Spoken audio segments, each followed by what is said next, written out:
इस देश में कभी परीक्षा सही समय से शुरू नहीं हो पाती, तो कभी चल रही परीक्षा में पता चलता है कि परीक्षा का पेपर ही गड़बड़ है, और कभी परीक्षा होने के बाद पता चलता है पेपर लीक हो गया, कभी रिजल्ट आने के बाद पता चलता है कि पूरी तरह से रिजल्ट में घपलेबाजी हो गई।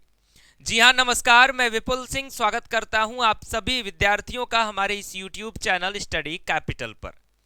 नीट पेपर लीक का जोरदार विरोध हो रहा है पूरे देश भर में, जो कि एक सराहनीय कदम है। लेकिन साथ में सीयूईटी के उन एस्पिरेंट्स पर कोई ध्यान नहीं दे रहा है।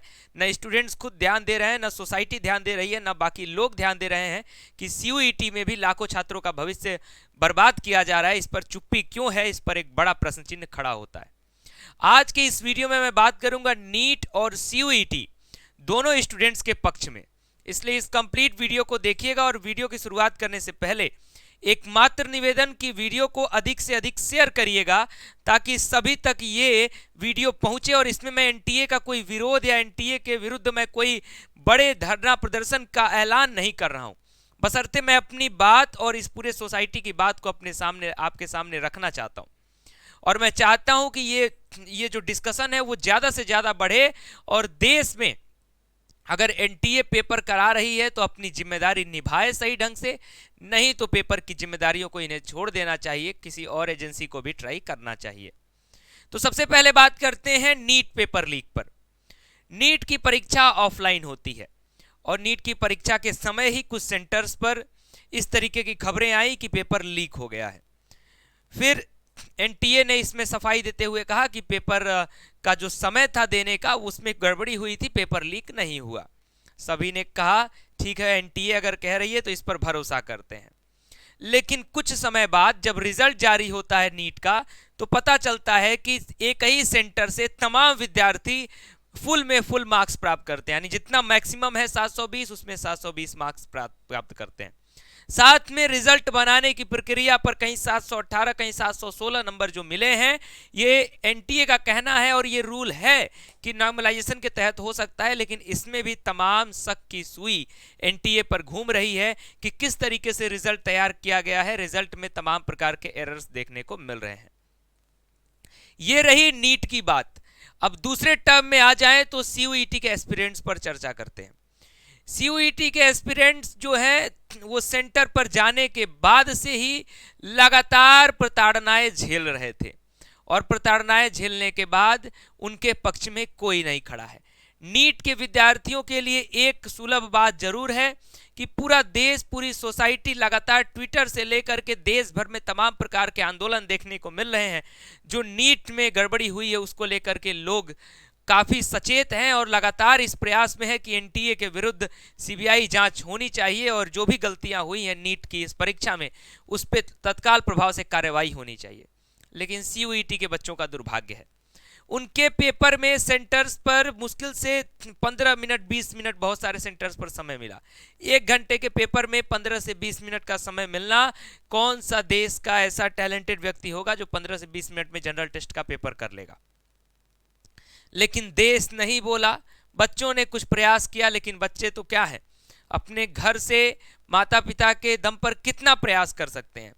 लेकिन सोसाइटी, लेकिन मीडिया, सोशल मीडिया इन्फ्लुएंसर्स लगातार नीट के लिए प्रयास कर रहे हैं, लेकिन सीयूईटी के लिए आपकी जुबान बंद रही।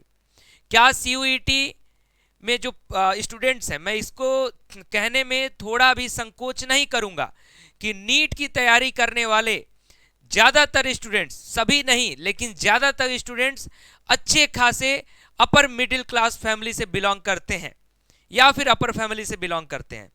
तो क्या जिनके पास पैसा है सिर्फ आप उन्हीं के लिए समर्थन में उतरेंगे?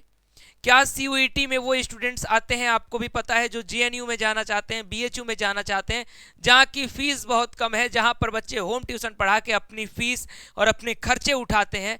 तो क्या उन विद्यार्थियों के लिए खड़ा होना आपकी जिम्मेदारी नहीं है? तमाम ऐसे बड़े इन्फ्लुएंसर्स और जो सामाजिक लोग, सोसाइटी के लोग जो इस समय पीआईएल दाखिल कर रहे हैं सुप्रीम कोर्ट और हाई कोर्ट में नीट के पेपर में हुई गड़बड़ी को लेकर के, सीयूईटी के लिए अभी तक क्या एक भी पीआईएल सुप्रीम कोर्ट या हाई कोर्ट में कहीं पर भी दाखिल हुआ है क्या? इसका जवाब मांगना चाहता हूं। और हो सकता है कि स्टूडेंट्स मुझसे भी ये सवाल पूछ सकते हैं कि सर आप भी हमारे लिए कुछ कर सकते थे, आपने हमारे लिए क्या किया। तो मैं बता दूं कि मैं CUET, हम लोग CUET की तैयारी करवाते हैं, लेकिन हमारे चैनल पर मुख्य रूप से CUET PG के एस्पिरेंट्स की संख्या है। CUET UG के एस्पिरेंट्स पर हम इस साल से वर्क कर रहे हैं। इस कारण से हमने एक व्हाट्सएप ग्रुप भी बनाया था, जिसमें हमारा प्रयास था कि अगर ज़्यादा से ज़्यादा स्टूडेंट्स जुड़ेंगे तो हम CUET की परीक्षा में हुई गड़बड़ियों के विरुद्ध NTA के ऑफिस पर दिल्ली में आंदोलन करेंगे।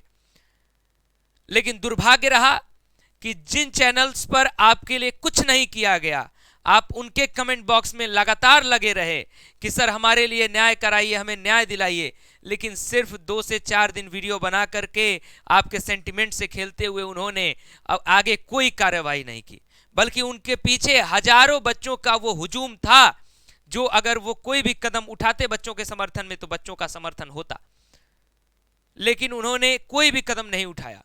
और मैं अपनी जिम्मेदारी से पीछे नहीं हटा हूं। मेरे पास CUET UG की वो संख्या नहीं थी जिसको लेकर के मैं किसी भी बड़े आंदोलन, चाहे ऑनलाइन चाहे ऑफलाइन, को लेकर के सामने आ सकता था। लेकिन देश को सोचने की आवश्यकता है, और नीट और CUET में मैं डिफरेंशिएट नहीं कर रहा हूं, इसलिए इसका एकमात्र जो जिम्मेदार है वो NTA संस्था है।